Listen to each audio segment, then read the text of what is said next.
سماجی کارکن منظور اینتھنی گل اپنے خالق حقیقی سے جا ملے، وہ اپنے پیاروں کو روتا چھوڑ گئے۔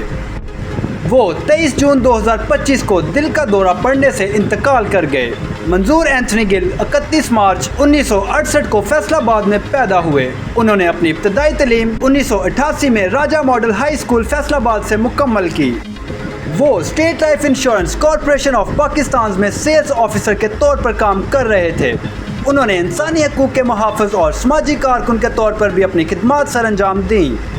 منظور اینتھنی گل پاکستان تحریک انصاف اقلیتی ونگ فیصل آباد کے سرگرم رکن تھے۔ وہ سپورٹس کٹس کا کاروبار بھی چلا رہے تھے۔ انہیں مختلف گاڑیاں چلانا پسند تھیں۔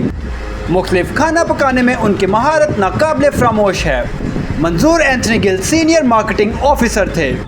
وہ منورٹی رائٹ اور دیگر تنظیموں کے رکن تھے۔ زیادہ تر معاملات میں انہوں نے مسیحی قیادت کو اکٹھا کیا اور انہیں اعلیٰ حکام تک لے جانے کی بجائے بات چیت سے حل کیا۔ انہوں نے مسیحیوں میں طلاق کی شرح کے خلاف بھی آواز اٹھائی۔ وہ اچھے مقرر تھے اور زندگی کے بہت سے شعبوں کی اچھی معلومات رکھتے تھے۔ ان کا سب سے پیار کرنے کا طریقہ یاد رہے گا۔ معلومات کا قابل اعتماد ذریعہ CRC، جڑے رہیں CRC کے ساتھ۔